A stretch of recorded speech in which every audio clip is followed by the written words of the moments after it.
তপ্ত বালির রাজ্যে নেমে এলো হিমশীতল চমক। সৌদি আরব ও কাতারের মরুভূমির বিস্তীর্ণ এলাকায় হঠাৎ ঝরে পড়ল সাদা বরফ।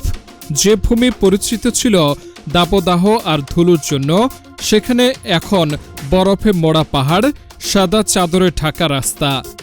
সামাজিক যোগাযোগ মাধ্যমে ভাইরাল ভিডিওতে দেখা যায় বরফের ওপর থেমে থাকা উটের দল, মহাসড়কের পাশে গাড়ি থামিয়ে বরফকণা ছুঁয়ে দেখছেন মানুষজন। শিশু কিশোররা ঐতিহ্যবাহী পোশাকের ওপর জ্যাকেট পরে নাচছে, বিস্ময়ে তাকিয়ে আছে চারপাশের সাদা দৃশ্যের দিকে।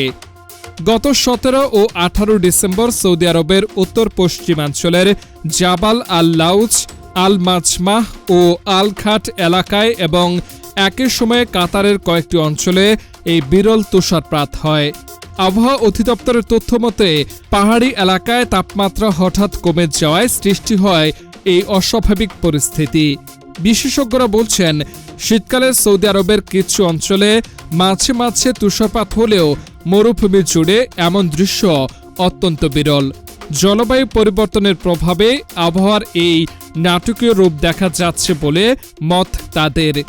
মরুর দেশে বরফ, এ সাদা বিস্ময় শুধু আনন্দ নয়, ভবিষ্যৎ জলবায়ু নিয়ে নতুন করে ভাবার বার্তাও দিয়ে গেল।